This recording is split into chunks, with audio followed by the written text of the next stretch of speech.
under Enterobacterales, under Enterobacterales, there are several families. Okay? And under each family, there are several species. And often submitted for detection ay stool. Okay? Most of the time, ang pinaprocess natin sa lab to detect Enterobacterales ay stool. And once we receive the stool in the lab, the first step is to isolate. Nag-isolate tayo using a number of media. And commonly used are EMB, McConkey, SSA. So after isolation, we do subculture.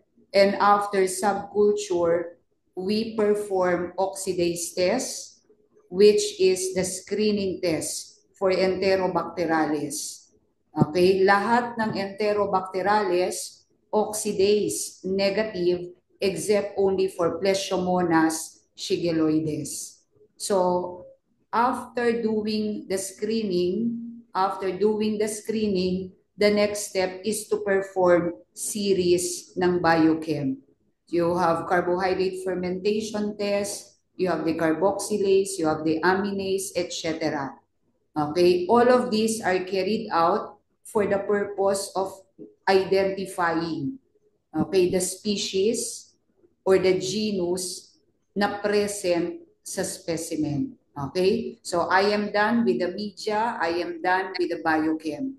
We move on dun sa susunod, yung characteristic, okay, yung pathogenesis, diseases associated with each genus. Okay, so projected sa screen is the so-called PPM group.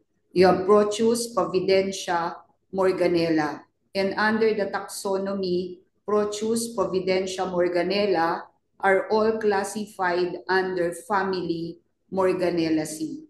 Okay? So Proteus, Providentia, Morganella, magkakagrupo sila simply because they are all rapid urease producers and also they are the aminase positive. Okay? Silang tatlo, rapid urease positive na, deaminase positive pa. Okay? And in general, they are non-lactose fermenters. So anong common sa kanilang tatlo? Common sa kanila yung pagiging urease positive, yung pagiging deaminase positive. They are also non-lactose fermenters. Okay? Pakimute mga students. So the first group is Proteus. And under Proteus, you have Proteus mirabilis and also Proteus vulgaris. Okay? To ensure that I finish everything. Okay? To ensure na matapos ko lahat ng topics, pwedeng wag na akong sabayan. Pakimute. Okay? So the first group is Proteus. Under Proteus, you have Proteus mirabilis, Proteus vulgaris. Tapos yung sagot, non-lactose. Ay, mother. Jade, makikisuyo, pakimute lahat except tayong dalawa. Make me co-host. Nakaka-distract kasi. Hindi ko matatapos ang dapat matapos sa inyo pag ganyan. Huwag akong sabayan. Nakikinig ka lang online. Pakimute. Okay? So under genus Proteus, the two significant, you have Proteus mirabilis and Proteus vulgaris. So Proteus mirabilis and Proteus vulgaris, even though they are GIT flora, these species are implicated sa RTIs. They are implicated sa RTIs and also UTI. So in general, they cause UTI. They also cause RTI. So when I say RTI, respiratory tract infections. Okay? So anong tatandaan sa Proteus? Now, Proteus is the group that shows swarming on BAP. Okay? This is the group that shows swarming on BAP. So if for instance, nag-inoculate ka sa BAP, tapos nakakita ka ng swarming. So ganito ang itsura ng swarming. So if after inoculating on BAP, you were able to observe swarming, okay, anong ibig sabihin? You might be dealing with Proteus. Okay, another characteristic unique to this group is that Proteus species, they develop colonies with unique odor, burnt chocolate or burnt gunpowder odor. Okay? Ininoculate mo sa makonki, it will develop colonies na may kakaibang amoy, burnt chocolate or burnt gunpowder odor. Pero pag ininoculate mo sa BAP, ang makikita mo doon yung swarming. Okay? So, Proteus is also significant. Members of this group is significant kasi members of this group are used as source of antigens for whale Felix test. Okay? Ginagamit ang Proteus as antigen in the so-called whale Felix test. So ano ba yung whale Felix test? Whale Felix test is actually a serologic test. It's a serologic test, okay, to detect. It's a serologic test to detect rickettsial infections. Okay? So one way to detect rickettsial infections, pine-perform sa lab yung tinatawag na whale Felix test. Whale Felix test is a serologic test for the diagnosis of rickettsial infections. Okay? So, in whale Felix test, ang specimen mo dyan ay serum. In the so-called whale Felix test, gumagamit ng antigens. And the antigens used ay galing sa Proteus. Proteus vulgaris is actually the source of OX2, okay, at saka OX19. Proteus mirabilis is used as source of OXK. Okay? So tandaan class, Proteus is the group that shows swarming. It produces colonies with unique burnt chocolate odor. Number 3, okay, used as antigens sa whale Felix test. Okay? So what about Providencia morganella? So under Providencia, the two species are Providencia retgeri at saka stewarti. And under Morganella, the only species is Morganella morgani. Okay, Providencia and Morganella compared with Proteus do not swarm on BAP. Okay? Ang nagsaswarm lang talaga Proteus. Providencia and Morganella, even though kagrupo nila ang Proteus, they do not develop colonies with unique odor. Pero like Proteus, Providencia morganella are also urease positive, also the aminase test positive. Okay? So another group is Yersinia. Okay? Under Yersinia, there are 3 significant species sa handouts ninyo. You have Yersinia pestis, Yersinia enterocolitica, and Yersinia pseudotuberculosis. Okay? Yersinia species in general are motile. They are motile at room temperature, pero at 37, they become non-motile. Except si pestis.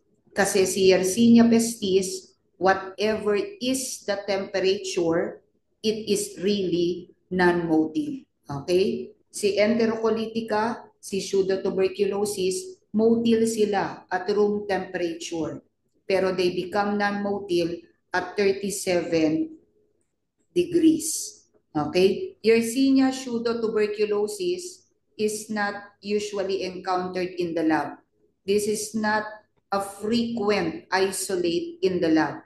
Pero it is significant kasi nagkukos ng lymphadenitis. Okay? The other one is Yersinia enterocolitica.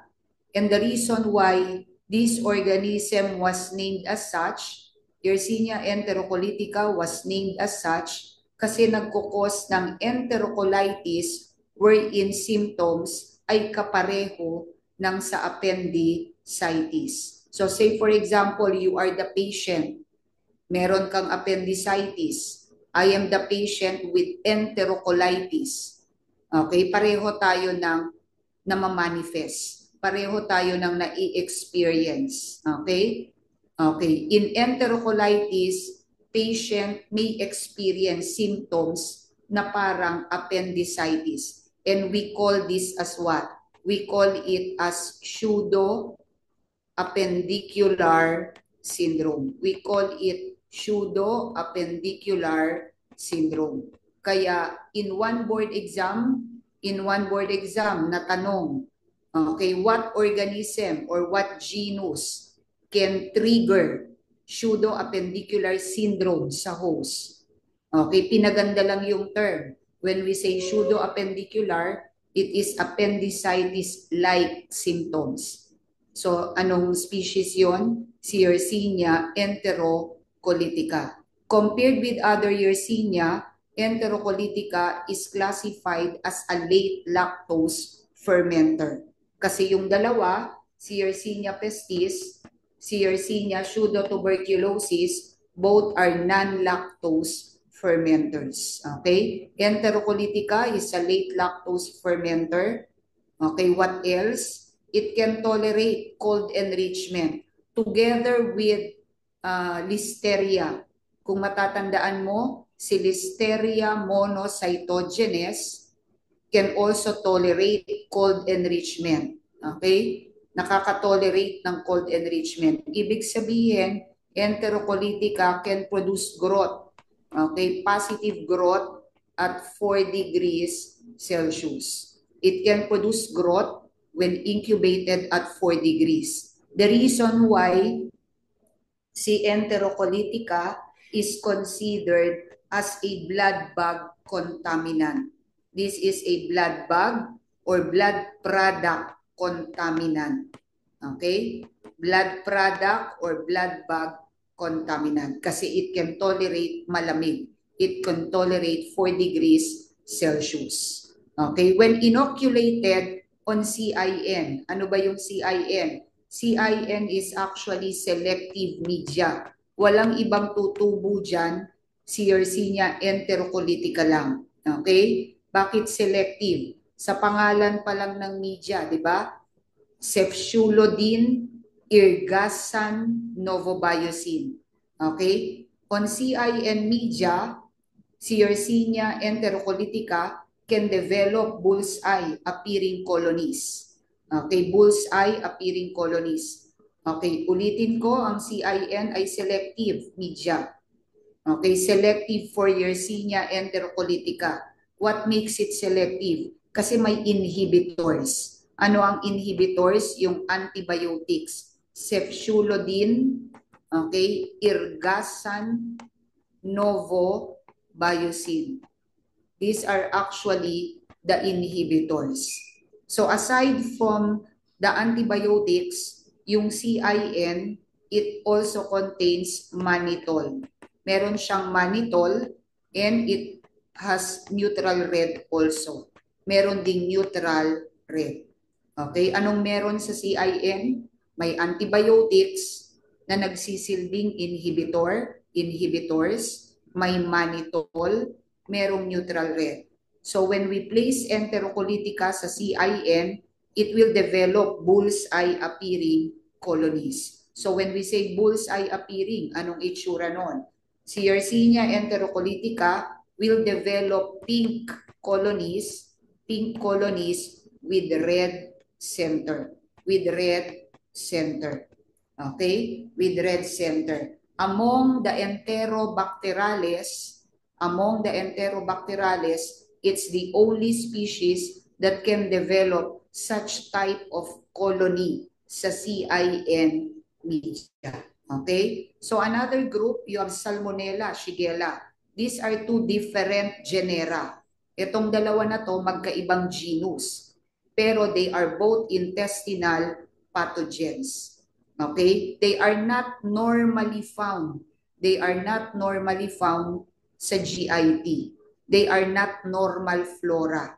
They are really pathogens. Okay? Pareho sila na involved sa diarrheal disease. Okay? Both are involved sa diarrheal disease.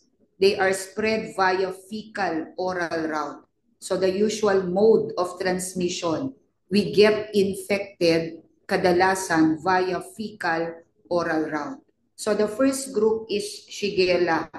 Okay? Shigella can cause shigellosis or what we call bacillary dysentery. So ano ba yung bacillary dysentery? Bacillary dysentery, it is a form of bloody diarrhea. It is actually a form of bloody diarrhea. Okay? The diarrhea due to Shigella ay bloody. Kasi one characteristic ng Shigella is that they are invasive. They invade the bowel mucosa. Okay, kumbaga kung ito yung GIT, ini-invade nila itong mucosa, itong intestinal wall. Okay? So yung pagiging invasive ni Shigella is actually one of the virulence factors. Okay? Si Shigella nagkukos ng bloody diarrhea kasi number one, invasive siya. Okay? Aside from that, nagkukos ng bloody diarrhea kasi nagpo-produce din ng endotoxin. So yung number one, yung number two, okay, these are actually the virulence factors of Shigella. So what makes Shigella pathogenic? What makes them intestinal pathogens? Yung pagiging invasive at saka yung ability to produce endotoxin. Okay? Now, there are 4 Shigella species. Okay? You have Shigella dysenteriae, Shigella flexneri, Shigella boydii, Shigella sonei. So take note, ang mga Shigella, non-lactose fermenters sila. They are really non-lactose fermenters. Pero there is one na late lactose and that is Shigella sonei. Okay? Okay. So itong first column, this is actually the serogroup. Okay? The serogroup. And under serogroup A is Shigella dysenteriae. Under serogroup B is Shigella flexneri. Under serogroup C, si Shigella boydii. And under serogroup D, si Shigella sonei. Okay? So for us to determine yung serogroup, para malaman mo kung anong serogroup, okay, hindi tayo nagko-culture. Kasi to determine or to identify the serogroup, we actually perform yung tinatawag na serotyping. Okay? Okay. So, the most frequent Shigella, the most frequent isolate under this genus, ang kadalasang na-encounter sa lab, si Shigella dysenteriae. Okay, and take note, si Shigella dysenteriae, this is the Shigella species, responsible for severe cases of shigellosis. So lahat ito class, itong ina-highlight ko ng green, lahat yan nagkukos ng bloody diarrhea.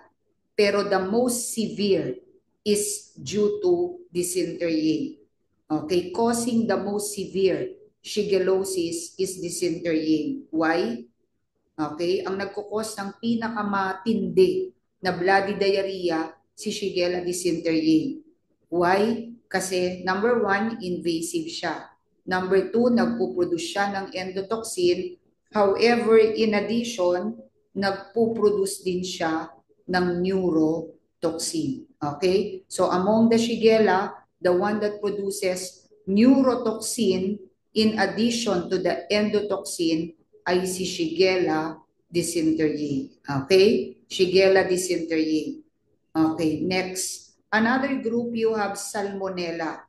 So under Salmonella, there are only 2 species. Dalawa lang talaga ang species under Salmonella. You have Salmonella enterica. Si Salmonella enterica, which is actually the human pathogen. This is actually the human pathogen.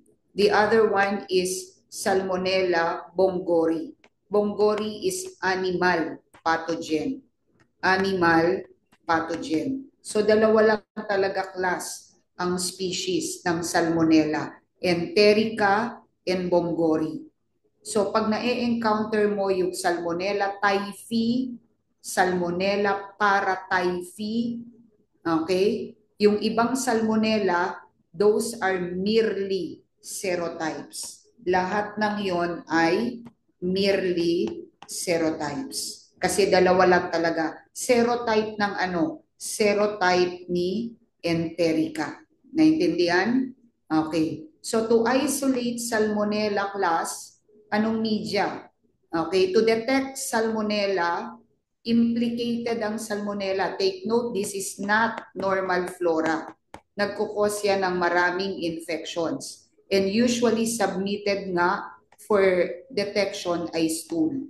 Okay, kunyari naka-receive ka ng stool, feeling mo positive sa Salmonella, saang media mo siya patutubuin? Okay, what media can be used to isolate? So a number of media can be used to isolate. Pwedeng SSA, pwedeng EMB, pwedeng McConkey, etc. Pero there is one media na siya lang talaga yung tutubo, and that is BSA, bismuth sulfite agar. So kunyari nag-inoculate ka sa BSA, pero after incubation, walang tumubo. So pag walang tumubo, hindi ibig sabihin walang bakterya. Pag walang tumubo, ibig sabihin yung ininoculate mo ay hindi salmonella. On BSA, salmonella will develop, di ba, black colonies. It will develop black colonies. Okay? So look at this table, class. These are actually, etong binibilugan ko, these are all serotypes. These are actually serotypes ng enterica. Dalawa lang na species talaga. You have Salmonella enterica, the other one is Salmonella bongori. Okay, compared with Shigella, ang Shigella, ang kinukos lang ng Shigella, bloody diarrhea. However, ang Salmonella, hindi lang siya involved sa gastroenteritis. Hindi lang siya involved sa diarrheal disease. Kasi there is one serotype said to cause bacteremia. When we say bacteremia, presence ng bacteria sa blood, di ba? Okay? Can cause enteric fever. Enteric is typhoid fever. Okay? Enteric fever or typhoid fever. Okay, said to cause typhoid fever, specifically it is what? Okay, the most frequent cause ay si Salmonella serotype typhi. Okay? So what happens kung meron kang typhoid fever? If you have typhoid fever, you produce stool. Okay, you produce stool with pea soup appearance. Okay, you produce stool with pea soup appearance.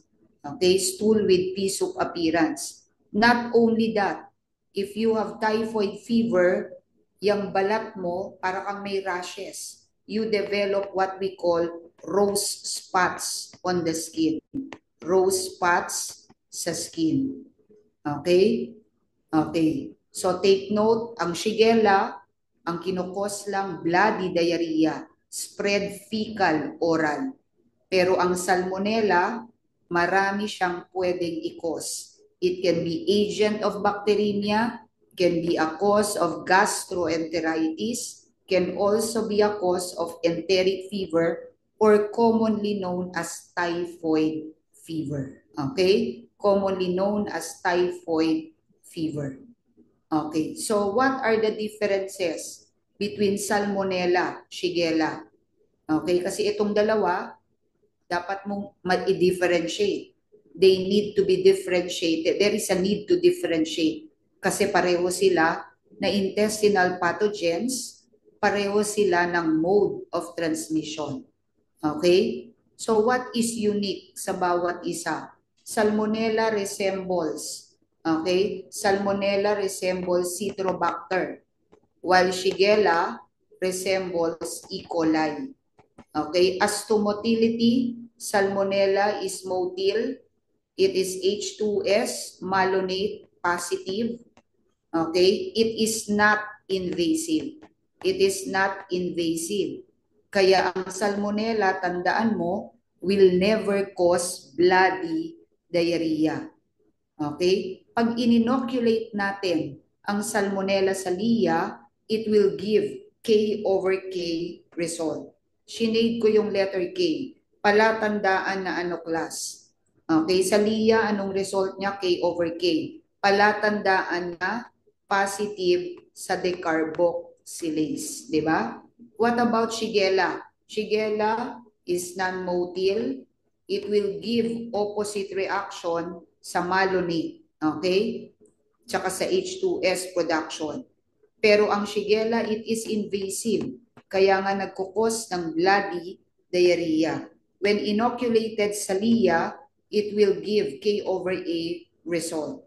So, sinade ko yung A, palatandaan na anong ibig sabihin. Ibig sabihin, negative yan, negative siya, okay, sa decarboxylase. It is negative sa decarboxylase. Okay? So, ibabalik ko dito. May naiwang blanco, di ba? Wala pala. Pero natanong ito sa board exam. Okay, what is the site of long-term carriage of Salmonella typhi? Okay, ganito yon. Salmonella typhi is involved sa typhoid fever. Okay, this is the causative agent ng typhoid fever. Okay, halimbawa nagka-typhoid fever ka. Say for instance, nagkaroon ka ng typhoid fever, pero gumaling ka na. Okay, kahit magaling ka na, there are individuals who still harbor the organism. Yung iba, magaling na, pero nandiyan pa rin sa katawan nila yung organism. Nasa katawan pa rin si Salmonella typhi. Particularly saan? Si Salmonella typhi can remain in the gallbladder. Okay? Okay, saan pwedeng magstay yung Salmonella typhi na hindi pa umaalis sa katawan mo kahit magaling ka na? Sa gallbladder. Okay? Next. Nakalimutan ko si Yersinia pestis. Balikan ko lang si Yersinia pestis. Okay? The most significant Yersinia is Yersinia pestis. Yersinia pestis, aka we call it also plague bacillus. We call it also plague bacillus. Okay? Ang tawag mo dyan, plague bacillus. Okay? We call it plague bacillus kasi nagkukos ng disease plague. Okay? It causes the disease plague. And the disease plague may be acquired through flea bites. So ano ang mode of transmission? This is actually acquired through flea bites. Okay? Anong species ng fleas? Anong species ng fleas ang nagtatransmit? Ano ang scientific name? Xenopsila, okay, Cheopis.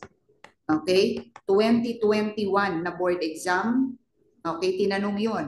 What Enterobacteriaceae? What Enterobacterales is transmitted through flea bites? It is Yersinia pestis. There are 3 types of plague. Tatlong klase ang plague. You have bubonic plague. You have bubonic plague. This is the type that develops through flea bites. Bubonic plague is the type resulting from flea bites. Okay? Okay. Another type is septicemic plague. The other type is septicemic plague. Okay, you will not develop septicemic unless you have bubonic. In other words, yung septicemic plague, it develops secondary to bubonic. Hindi ka magkakasepticemic unless, okay, meron kang bubonic. Okay? You develop septicemic secondary to bubonic. The other form is pneumonic plague. Okay? Pneumonic plague. Tatlong klase ang plague. Okay? Bubonic, septicemic, at saka pneumonic. Okay? Yersinia pestis is significant kasi it's a bioterrorism agent. It is actually a category A bioterrorism agent. So when I say category A, anong ibig sabihin? Easily transmitted. It can cause high death rate. Okay? Okay. So yung disease plague, we call it also, okay, yung sakit na kung tawagin ay plague, we call it also 6th century. We call it also 6th century pandemic. We call it also 6th century pandemic. Okay? So how do we detect si Yersinia pestis? Okay, ano yung pwede nating ma-observe sa lab? Okay, para masabi natin na positive for Yersinia pestis. So under the microscope, to check if it's pestis, we look for the safety pin appearance because of the bipolar staining. So under the microscope, it appears like safety pin because of the bipolar staining. So pag sinabing bipolar staining, ito yon class. Only both ends ang nakukulayan. Okay? Only both ends are stained. Okay? To detect or to demonstrate, para makita mo yung tinatawag na bipolar staining, anong stain ang dapat gamitin? To demonstrate the bipolar staining, okay, the recommended stain is Wason stain. Okay? So para makita mo yung safety pin appearance, for you to detect the bipolar staining, the most recommended is Wason. Now, if in case Wason is not available, can be used instead is methylene blue. Pwede rin gamitin si methylene blue, pero pinaka-okay si Wason. Okay? Kasi pag methylene blue ang ginamit mo, okay, pag gumamit ka ng methylene blue, makikita mo ba yung safety pin appearance? Oo naman. Kaya lang hindi masyadong obvious. Okay? The safety pin appearance, the bipolar staining may not be very apparent. It may not be very obvious if we use methylene blue. Kitang-kita siya pag sa Wason. Okay? When inoculated on BAC, okay, nag-inoculate ka sa BAP and you prolong incubation ng 48 hours, si Yersinia pestis will develop very flat colonies. Very flat colonies. Kaya nga ang description, hammered. When we say hammered, parang minartilyo. So kung minartilyo yon, the colonies will appear very flat. Okay? When inoculated on BAP, Yersinia pestis will develop very flat colonies that are copper-colored. Okay? Sa plate, anong itsura niya? Okay? When inoculated on BAP, it will show what we call hammered copper colonies. Flat colonies appearing copper-colored. Okay? What about sa liquid media? When inoculated sa liquid media, it will produce flocculent growth, okay? Or stalactite growth, okay? Flocculent or what we call stalactite growth. Anong ibig sabihin nun, class? Okay, tignan mo yung drawing ko. Kunyari, nag-inoculate ka. This is the liquid media, this is the broth. Okay? The sign of growth sa liquid media is turbidity. Di ba pag nag-inoculate tayo ng bacteria sa liquid media, okay, ano ang palatandaan na may tumubo? The media will become what? Turbid. In the case of Yersinia pestis, the media will not only become turbid. Okay? Pag tinignan mo yung media, pag tinignan mo yung tube, parang may mga nakadikit sa gilid ng tube, giving it a stalactite pattern. Okay? So when we say stalactite growth, anong ibig sabihin yan? Okay? When we say stalactite growth, okay, you will observe, okay, you will observe cells, okay, adhering on the sides of the tube, clumps of cells adhering on the side of the tube, nakadikit. Okay? Mag-imagine ka ng powdered milk na hindi natunaw. Okay? Na hindi natunaw. Okay? Di ba may buo-buo? So parang ganun yung itsura. Yung buo-buo nakadikit sa gilid ng tube. Kaya pag tinignan mo yung tube, para siyang may design.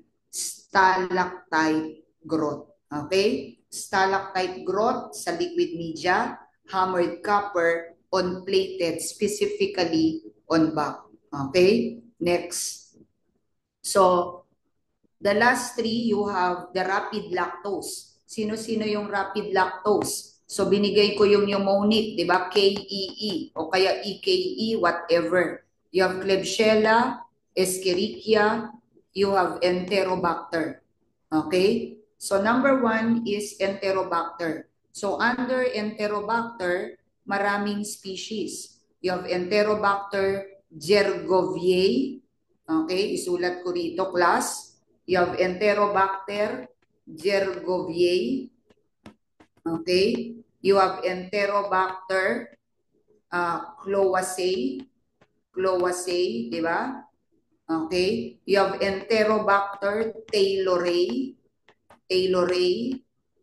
You have Enterobacter Sakasakiae.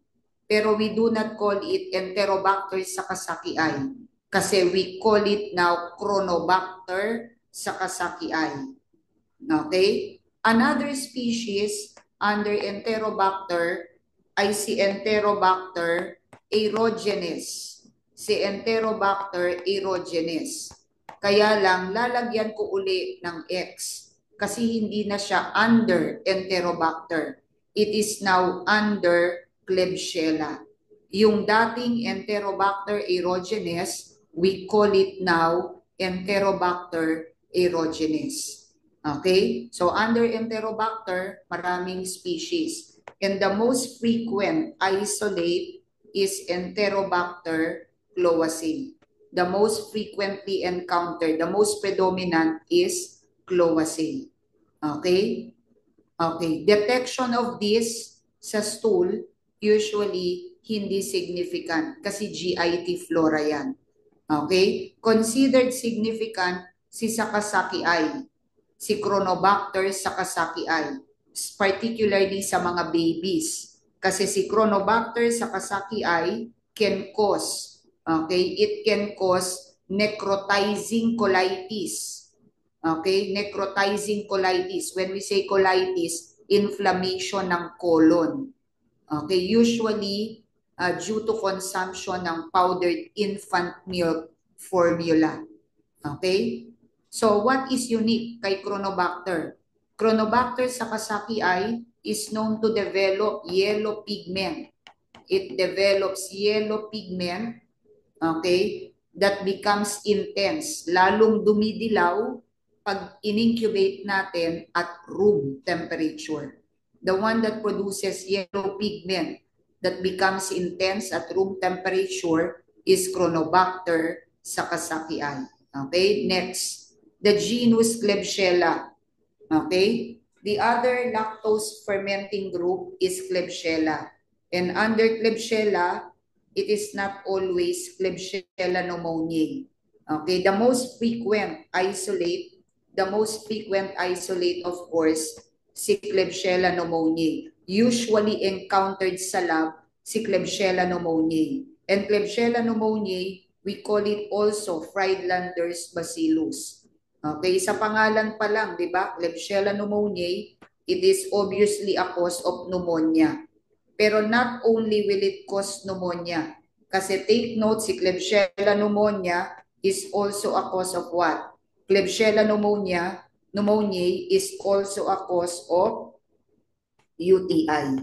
Nagkukos din ito ng UTI. Okay? It's a cause of pneumonia, also a cause of UTI. Okay? Causing lobar pneumonia, if you would recall, ay si Streptococcus pneumoniae. Pero causing community-acquired pneumonia is Kleb pneumoniae. Okay? So kung ikaw yung pasyente, if you are the patient with pneumonia due to Kleb pneumoniae, you develop sputum that is currant jelly-like. Okay? One way to detect Kleb pneumoniae is to detect its capsule. May capsule yan. Okay? It is Neufeld-Kellang positive. Neufeld-Kellang is capsular swelling test. It is a capsular swelling test. Okay? Meron siyang capsule. The reason why si Kleb pneumoniae can develop colonies that are what? It can develop colonies that are mucoid. Can develop colonies that are mucoid. Kaya, pag ginawa mo yung tinatawag na string test, magpa-positive. Okay? Ano yung mucoid colonies? Look at this picture. You have here the colonies, di ba? Itong binibilugan ko, colonies yan. So, using an inoculating loop, itong tinuturo ng arrow, loop yan. Okay? Angatin mo. You lift the colony, you lift the colonies using loop. So, pag nilift mo, parang merong sinulit. May thread-like structure or thread-like material. And what is responsible for that? Nagkakaroon ng parang thread-like material kasi nga the colonies are mucoid. Mucoid kasi it is encapsulated. Okay? Now, there is another Klebsiella na kamukhang-kamuka ni Kleb pneumoniae. Okay? Okay, biochemically resembling Kleb pneumoniae is Kleb oxytoca. Klebsiella oxytoca. Pareho sila. If you perform all biochemical tests, sa lahat ng biochem test, pareho sila ng result, except only sa indole test. Okay? So the only test that will separate them is indole test. Si Klebsiella pneumoniae, okay, is negative, negative, positive, positive sa IMVIC. Okay? Si Kleb oxytoca, positive, negative, positive, positive. Okay? Ibig sabihin, we do indole test to separate them. Okay? So under Klebsiella, the most commonly encountered is Kleb pneumoniae. Okay? Pero hindi lang si Kleb pneumoniae ang under dyan. There are other species. So other species, you have Klebsiella ozaenae, which is involved in purulent, okay, sinus infection. Purulent sinus infection or atrophic rhinitis. Atrophic rhinitis. Okay, causing granuloma of the nose and nasopharynx is Klebsiella rhinoscleromatis. The other lactose, the other rapid lactose fermenting Enterobacterales is Escherichia. So pag sinabing rapid lactose, you have Enterobacter, you have Klebsiella, the third is Escherichia. And under Escherichia, the most significant si E. coli. E. coli is also referred to as colon bacillus. Okay? E. coli is regarded as number 1 cause ng UTI. So, hindi porke UTI sa Propithecus agad. Kasi, narinig mo kanina, even Proteus, even the PPM group, yung Proteus, Providentia morganella, they can also be agents ng UTI. Kleb pneumoniae, na sa pangalan pa lang tunog pneumonia na, nagkukos din ng UTI. E. coli is also a cause of UTI. E. coli is also a cause of bacteremia. It is also a cause of bacteremia. Nagigets? It is also a cause of bacteremia. It is a GIT flora. Okay? On TSI, it is reported as what?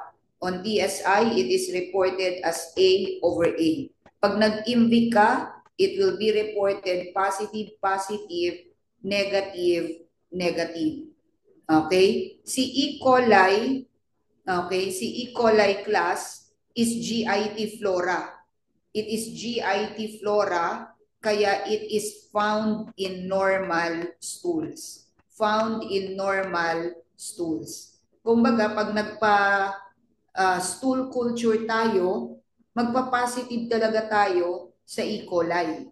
Yung stool natin talagang magpa-positive for E. coli. Pero presence ng E. coli, presence of E. coli in water, okay, presence ng E. coli sa water, significant yon. Okay? Take note, ang tubig, sinasubject ang water sa water analysis. Nagigets? Yung iniinom mong tubig, pinapa-water analysis yan. Chine-check kung merong coliforms. Okay? Presence ng E. coli sa tubig is a sign that the water is what? Fecally contaminated.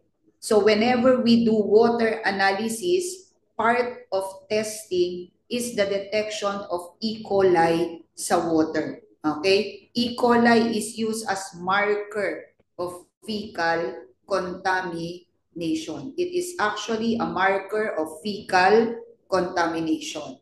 Okay? Now, si E. coli, it has two serotypes. It has two main serotypes. The nephropathogenic E. coli, the nephropathogenic, and number two, the diarrheagenic, or what we call enterovirulent E. coli. Okay, the nephropathogenic, we call it also UPEC, uropathogenic or NPEC, nephropathogenic. This is the serotype that causes UTI. So anong serotype ang involved sa UTI? Nephropathogenic or uropathogenic. It's the one that causes UTI.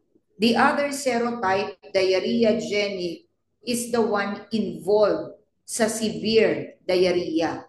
Okay? Take note, si E. coli, GIT flora, pero pwedeng mag-cause ng severe diarrhea. Okay? So pag sinabing diarrheagenic, these are the serotypes na nagkukos ng diarrheal disease. At marami sila. There are several types ng diarrheagenic. So you have it here. Ito yung types ng diarrheagenic. You have ETEC, you have EIEC, EPEC, EAEC, etc. So isa-isahin natin. The first one is enterotoxigenic E. coli.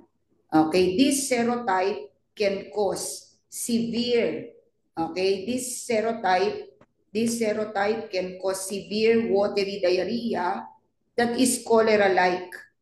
Okay, si enterotoxigenic E. coli nagkukos ng severe watery diarrhea that is cholera-like. Nagkukos ng severe watery diarrhea kasi nagpuproduce ng toxin. Okay? So anong reason kung bakit siya nagkukos ng severe watery diarrhea that is cholera-like? Kasi nagpuproduce ng toxin. Okay? Okay, the diarrhea due to ETEC, we call it traveler's diarrhea. Okay? We call it traveler's diarrhea. We call it also turista, or we call it also Montezuma's revenge. We call it also Montezuma's revenge. Okay? Anong tawag mo sa diarrhea na kinukos ni ETEC? We call it turista. We call it traveler's diarrhea. We call it also Montezuma's revenge. Okay? The other E. coli is EIEC. EIEC stands for enteroinvasive E. coli. Okay? This serotype na chinekan ko, nagkukos ito ng bloody diarrhea that is Shigella-like. Okay? The diarrhea due to EIEC ay bloody. Kasi nga, this serotype is what? Invasive. Okay? So, bakit nagkukos ng bloody diarrhea si EIEC? Kasi it is invasive. Okay? Nagets? Next. The other one is EPEC. EPEC stands for Enteropathogenic E. coli. Now, EPEC, hindi nagpuproduce ng toxin, non-toxigenic, hindi rin siya invasive, pero it can cause infantile diarrhea. Infantile diarrhea meaning nagkukos ng diarrhea in infants. Okay? Specific example ng EIEC is E. coli serotype. E. coli serotype 0111. Okay? So itong binilugan ko, anong klaseng diarrhea genic yan? Yung tinatawag na E. coli serotype 0111, okay, it is classified as EPEC, Enteropathogenic E. coli. Okay, next. Enteroaggregative, tsaka diffusely adherent. Okay, itong dalawang nilagyan ko ng X, may kanya-kanyang description. Enteroaggregative E. coli, nagkukos ng persistent. It causes persistent, okay, it can cause acute and persistent, okay, causes acute and persistent diarrhea in children and in adults. Si diffusely adherent, nagkukos din ng diarrhea, particularly among healthy patients. Parehong may kanya-kanyang description. Pero in other books, in other reference materials, itong dalawa na to class. Itong dalawa, nagkukos ng, okay? Itong dalawa na nilagyan ko ng bracket, nagkukos ng diarrhea. These are agents of diarrhea in pediatric population. In pediatric population. Pinaganda lang yung term. When we say pediatric population, nagkukos ng diarrhea in children. In children. Nagigets? Okay. Pero may kanya-kanya silang description talaga. Okay? So, the most significant dito sa naka-table na to ay itong huli. Ano ba yung huli? The so-called enterohemorrhagic E. coli. Enterohemorrhagic E. coli, okay? We call it what? We call it EHEC. Siya yung tinatawag na EHEC. Okay? We call it also verotoxic E. coli. What is other name? Verotoxic. Okay? Verotoxic E. coli. We call it also STEC. Shiga toxin producing E. coli. Okay? Itong sinade ko. Okay? Yung sinade ko ng alternate na green. Okay? Ito, ginawa ko ng green lahat. Yung sinade ko, pare-pareho lang yan. Yung EHEC, yung VTEC, yung STEC, they are all the same. Okay? Pare-pareho lang yan. Anong kinukos niyan, class? Nagkukos sila, or yan, nagkukos yan ng severe bloody diarrhea. Kanina may bloody na rin, di ba? Ito. May bloody na kanina. Ito. Kaya lang, wala yung word na severe. Okay? This time, yung EHEC nagkukos ng severe bloody, hindi dahil invasive siya, kung hindi dahil nagpuproduce ng powerful verotoxin. And take note, verotoxin is classified as neurotoxin. So bakit nagkukos si EHEC ng severe bloody? Kasi very powerful yung toxin na pinuproduce niya, which we call verotoxin. Okay? It can also cause what we call HUS, hemolytic uremic syndrome. Okay? Hemolytic uremic syndrome. Specific example ng EHEC Specific example ng EHEC ay E. coli. Okay? Specific example is what? Specific example is E. coli serotype. Okay? O157H7. Kanina, ito yung example ko, di ba? Sa EPEC. Ito namang binibilugan ko ngayon ang example ng EHEC or VTEC or STEC. Okay? And this one, na chinikan ko ng dalawa, very significant yan. Okay? Kasi this can cause severe diarrhea often due to consumption ng contaminated meat. Contaminated meat gaya ng hamburgers. Okay? Okay. Kaya, ganito yon. Ganito lang yon. Tignan mo yung drawing ko, class. Kunyari, ito yung stool. Sinubmit sa laboratory. Okay? Sinubmit sa lab. In-isolate mo. Nag-inoculate ka sa EMB. Nakita mo yung walang kamatayang greenish metallic sheen. Diba? Nagpuproduce. Okay? Nag-inoculate ka sa EMB. Nakita mo yung greenish metallic sheen. Ginawa mo yung IMVIC. Okay? Positive, positive, negative, negative. You perform other tests. Okay? Okay, ginawa mo lahat ng test.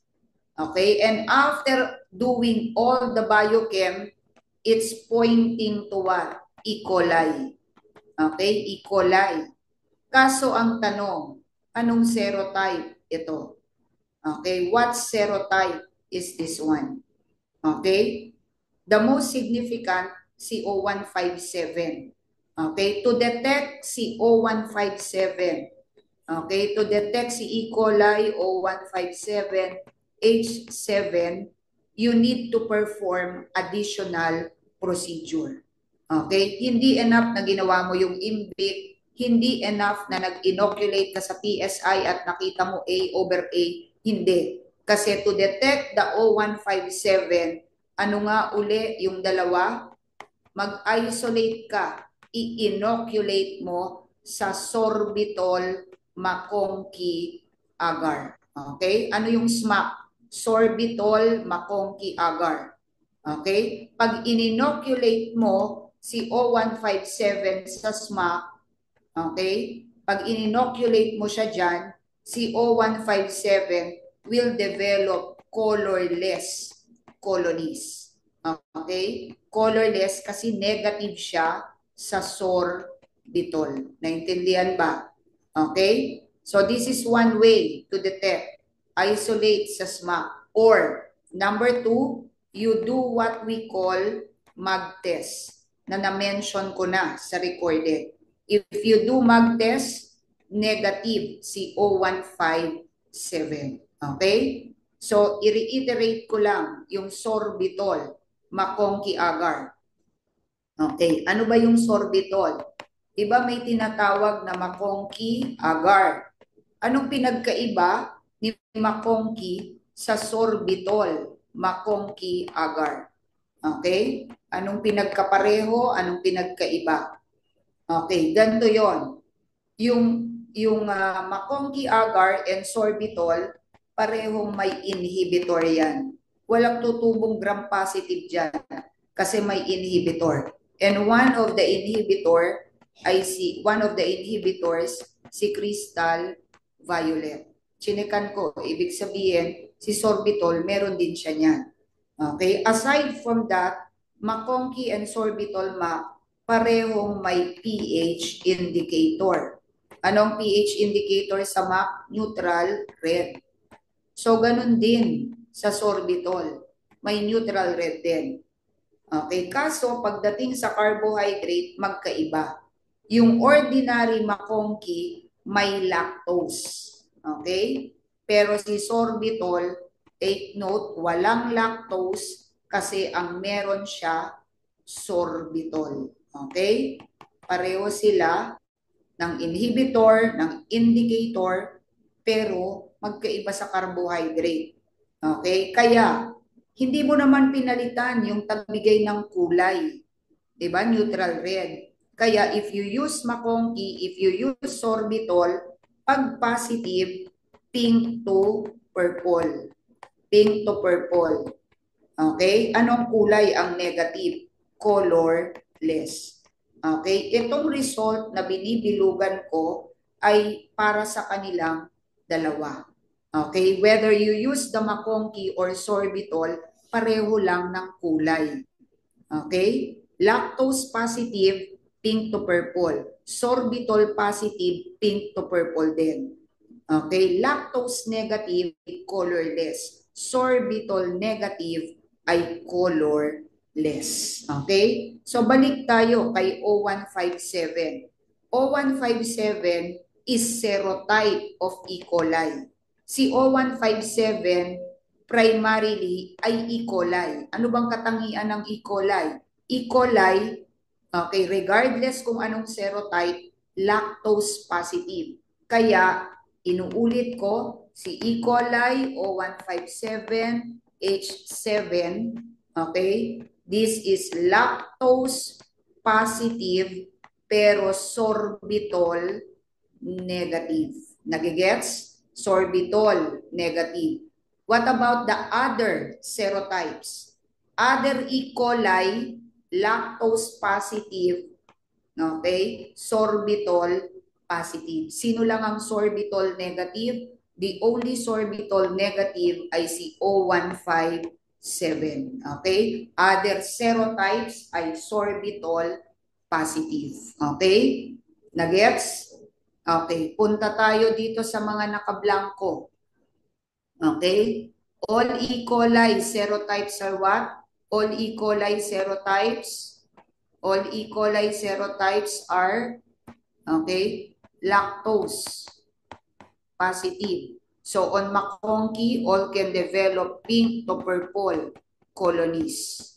Okay? To detect O157, gumamit ka ng sorbitol. Ano ba ang sorbitol? It's like the usual MAC. Pero instead of lactose, ang meron siya sorbitol. Inhibitor and indicator, same as the usual MAC. Only lactose was replaced. In sorbitol McConkey, sorbitol positive can develop anong kulay? Pink to purple colonies. Okay? Pero yung sorbitol negative, colorless. Okay? Colorless. Okay, so anong positive result sa SMAC? Pink to purple. Anong negative? Colorless. All E. coli serotypes are sorbitol positive. Sino lang ang negative? Si O157. Kaya si O157 sa SMAC will appear colorless. Okay? Okay, next. What is the genus that resembles Salmonella pero ONPG positive? Citrobacter. Okay, the red pigment produced by Serratia marcescens and also, dalawa yung nagpo-produce ng red. Si Serratia marcescens, si Serratia rubidea. Okay? Anong tawag mo sa red pigment na pinoproduce nila? We call it prodigiosin. Okay? Babalikan ko yung dalawa later. Consider decarboxylase negative. Okay, triple decar negative is Panthea agglomerans. Panthea agglomerans. Okay? The triple enzyme positive is the genus Serratia. Okay? A late lactose. Sa ibang libro, non-lactose. Kasi pwedeng non-lactose, pwedeng late lactose, pero definitely with delayed citrate activity is Hafnia alveoli. Hafnia alveoli. Okay? Triple decar positive is Plesiomonas shigelloides. Okay? Okay. An opportunistic pathogen sa environment can cause bacteremia. This is Edwardshia tarda. Edwardshia, okay, tarda. Okay, the last for Enterobacterales. Okay, pakidagdag, wala sa handouts, serenites. Okay? Okay, ano yung serenites? When we say serenites, this is actually virulence test. This is virulence test.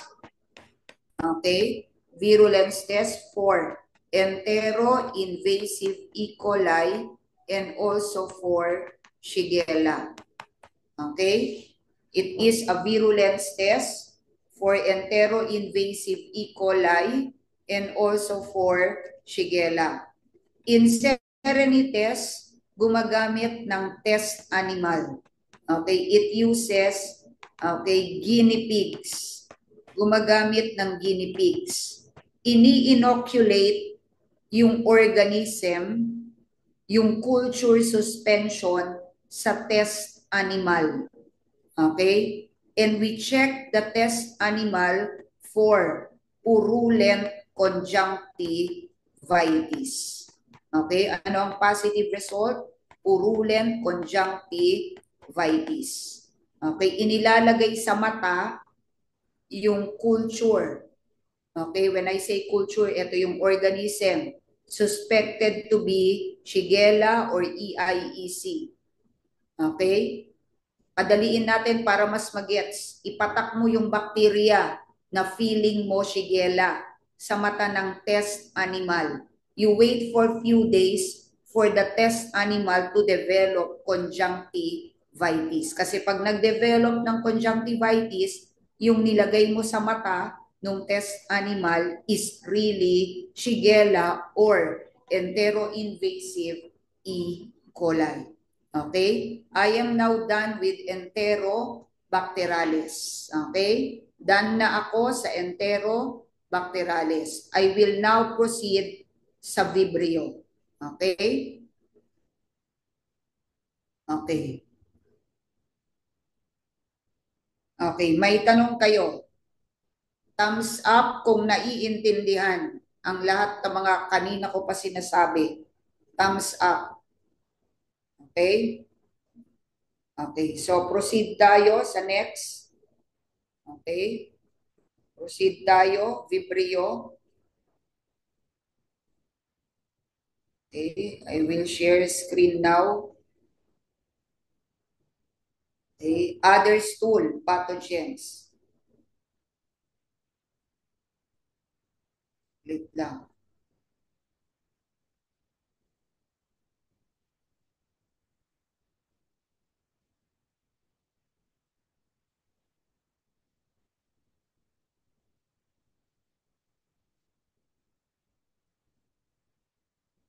Okay, punta tayo ngayon sa Vibrio. Okay, so classified as stool pathogens are the following groups. You have Vibrio, you have Aeromonas, you have Campylobacter, you have Helicobacter. Okay? Okay, i-encircle ko si Helicobacter. Why?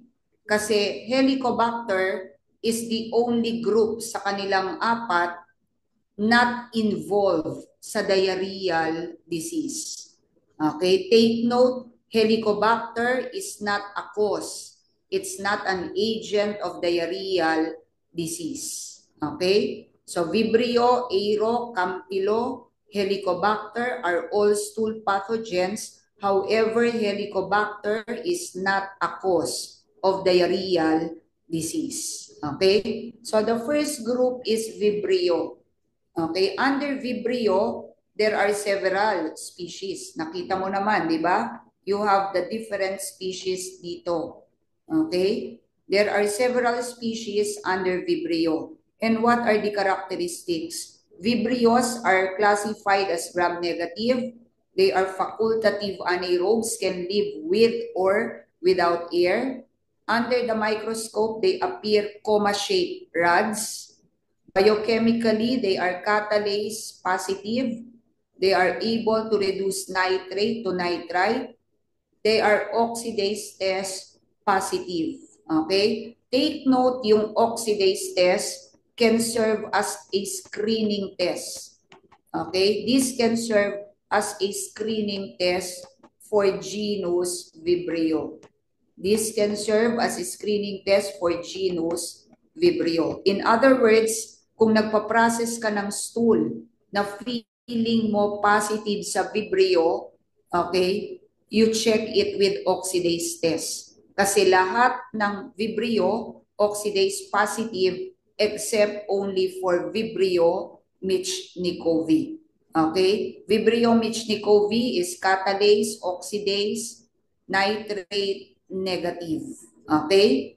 All species are halophilic. Anong ibig sabihin ng halophilic? All Vibrios are halophilic, meaning they need increased salt. Okay? They need increased salt. Except Vibrio mimicus at saka Vibrio cholera. Vibrio cholera, Vibrio mimicus are non-halophilic. Okay? So there are 4 species often encountered sa lab. Okay? Ano yung 4 na madalas na i-encounter sa lab?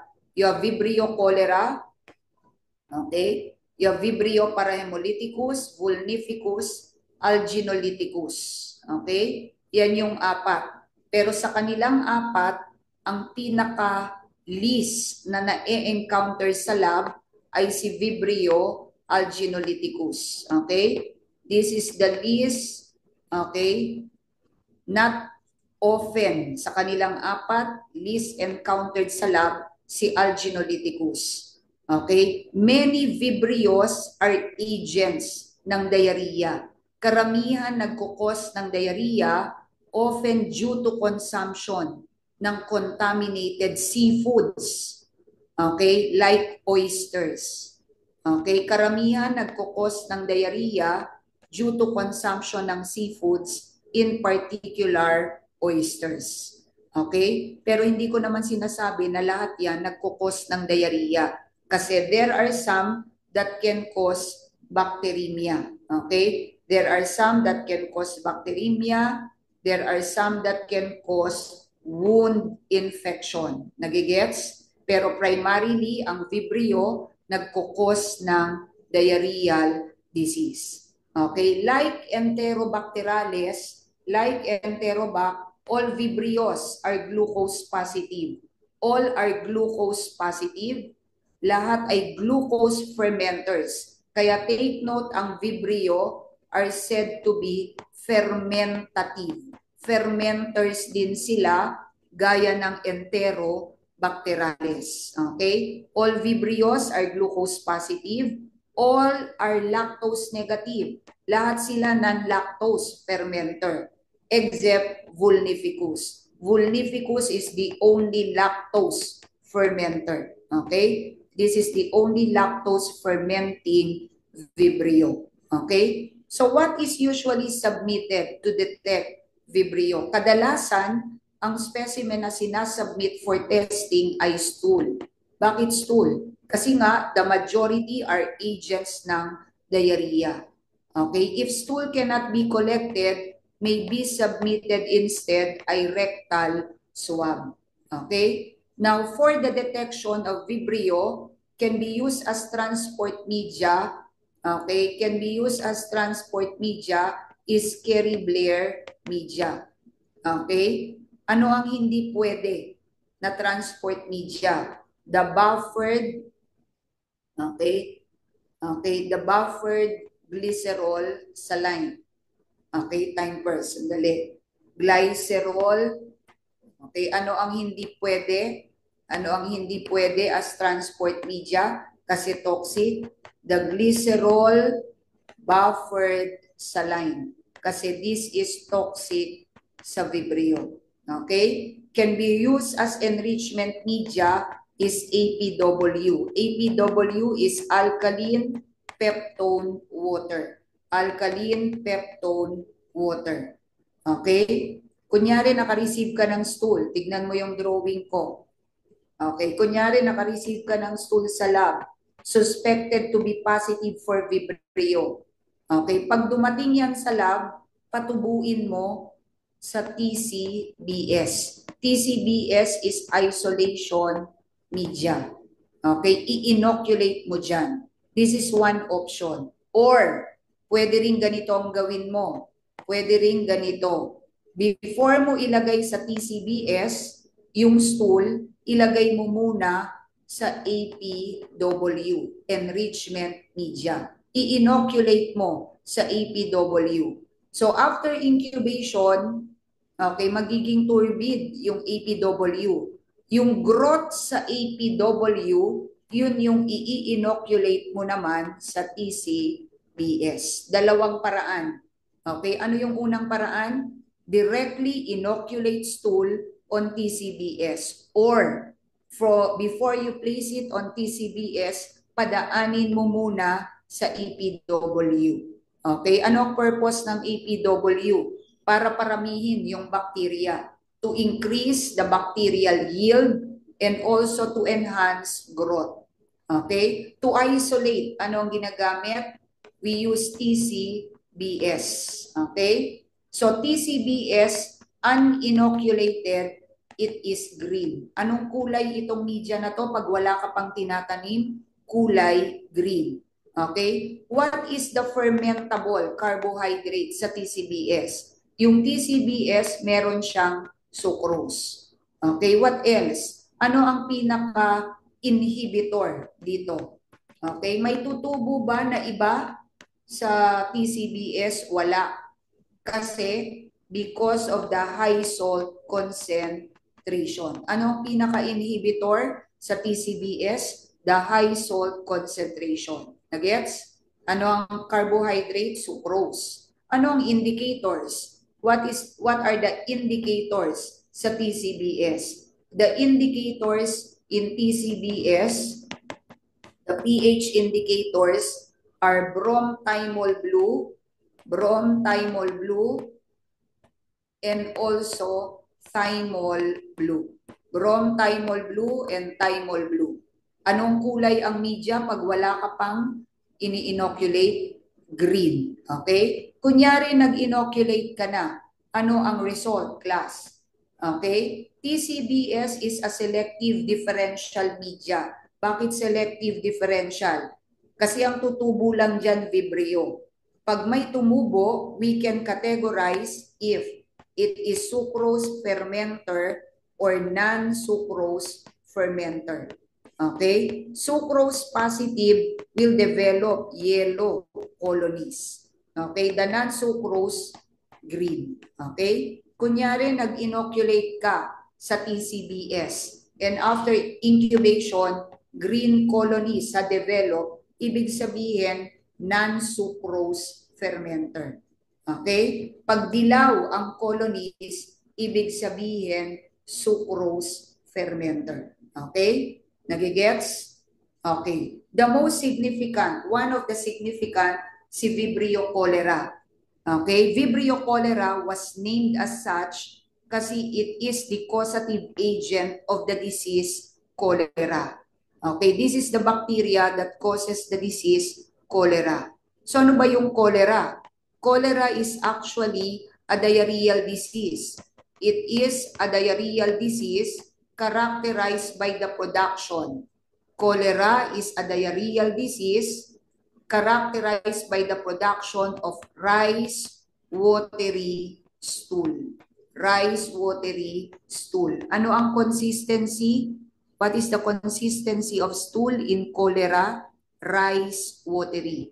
Okay? Cholera is not a simple diarrhea kasi may namamatay sa cholera. Okay? In the disease cholera, there is excessive. In the disease cholera, there is excessive fluid loss. Okay? Massive. Ano ba yung cholera? Gaya ng narinig mo, it is not simple diarrhea. Matinding diarrhea yan. Kaya, in the disease cholera, there is excessive fluid loss. The excessive fluid loss can lead to electrolyte loss. It can lead to electrolyte loss. Okay? And the electrolyte loss can trigger dehydration. Okay? It can trigger dehydration. Kaya ito yung dahilan ng ikakamatay mo. Mamamatay ka hindi dahil sa diarrhea. Mamamatay ka kasi na-dehydrate ka due to excessive electrolyte loss. Okay? Okay. Ano ang nagtitrigger? Anong meron si Vibrio cholera? Bakit siya nagkukos ng severe diarrhea? The major virulence factor is the so-called cholera toxin, and we call it choleragen. Okay? Choleragen is the virulence factor. This is the toxin produced by Vibrio cholera. Okay? Vibrio cholera shows motility. It exhibits motility. It shows what we call shooting star motility. Okay? Aside from that, Vibrios, including Vibrio cholera, ay string test positive. Okay? Ano yung string test positive? Nakita mo to. Okay? So, ganito yon. Kung ang tanong mo sa akin, ma'am, paano ko ba makikita yung tinatawag na string test? Okay. Kunyari, ito yung slide. So, say for example, ito yung slide. Okay. Ito yung slide. Side view. You place loop full ng colony. Maglagay ka ng colonies dyan. Ma'am, saan galing yung colony? Dito sa tumubo. Mag-pick up ka dito. You pick up colonies here, ilagay mo sa slide. Okay? To the colonies, you add reagent. Anong reagent ang ginagamit? We use 0.5% sodium, okay, desoxycolate. Okay? You add 0.5% sodium desoxycolate. Lagyan mo ng sodium desoxycolate. And after that, you get an inoculating loop. Okay? Kuha ka ng inoculating loop, angatin mo, i-lift mo yung colony. Okay? So pagka-lift ng colony, observe again for the thread-like material, yung mukhang sinulid, tinuturo ng arrow ko. Okay? Pag may nakita kang ganyan, most likely yung organism na nandito ay Vibrio. Okay? So it is string test positive. Okay, anong reagent? 0.5% sodium desoxycolate. Okay, 2021 na board exam, natanong yan, what is the reagent to be used in the performance of string test for Vibrio? Okay, ang sagot doon, sodium desoxycolate. It's in the book. Okay? Okay, balik tayo kay Vibrio cholera. Si Vibrio cholera, it has 3 subgroups. Kung ako si Vibrio cholera, meron akong 3 subgroup. You have Vibrio cholera O1, Vibrio cholera O139, at saka si non-O1. Okay? The Vibrio cholera O1, O139, these are the serogroups or the subgroups involved sa cholera. Okay? Okay. Pero between O1 and O139, ang common dyan, si O1. Okay? O1 and O139, the Vibrio cholera O1 and O139 are both toxigenic. Parehong nagpo-produce ng cholera toxin. Okay? What about the non-O1? The non-O1 is non-toxigenic. Naintindihan? Kung ako si Vibrio cholera, meron akong 3 subgroups. O1, O139, non-O1. The first 2 are significant kasi they are toxigenic. The reason why they are agents talaga ng cholera. Si non-O1, non-toxigenic yan. Okay? Pero between O1 and O139, frequently encountered si O1. Okay? Punta tayo ngayon kay Vibrio cholera O1. Si Vibrio cholera O1 may 2 biotypes. Okay? Kumbaga, ako si Vibrio cholera O1, ako si Vibrio cholera, meron akong 3 subgroups, isa sa subgroup si O1. Si O1 may 2 biotype. Okay? Okay, bakit tinawag na biotype? Kasi these biotypes can be identified, by doing biochemical tests. Okay? By doing biochemical tests. So ano yung dalawang biotypes ni O1? You have the classical biotype and also the Eltor biotype. Okay? You have to do all of this to differentiate classical from Eltor biotype. Okay? In all tests where Eltor biotype ay positive, the classical biotype will give opposite result. Okay? So anong pinakabida? Si Vibrio cholera. Under Vibrio cholera, tatlong subgroup. Isa dun sa subgroup si O1. Kaso yung O1, dalawa. Classical at saka Eltor. Okay? Okay. Aside from the biotype, si Vibrio cholera O1, itong hinighlight ko ng green, may tatlo siyang serotypes. Okay? May tatlong serotypes. You have Ogawa, Inaba, Hikojima. Hikojima is Japan. Okay? Inaba ay Philippines, Ogawa ay India. Okay? Ano ang purpose ng serotype?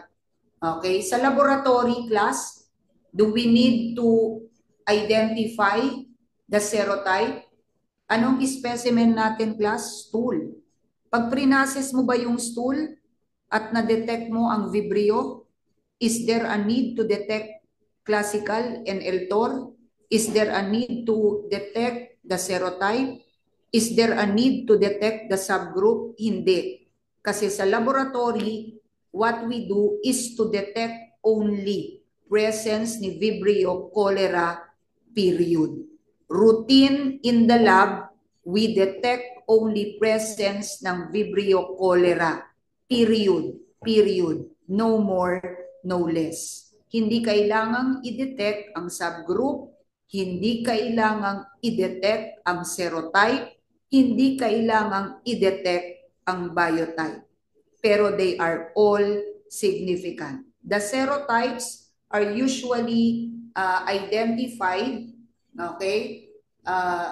The serotypes are usually identified yan to follow pandemics. Okay? To follow, okay, pandemics. Nagets? To follow pandemics. Okay. So, differences. Okay? Lahat sila, okay, tutubo sa presence ng 8%.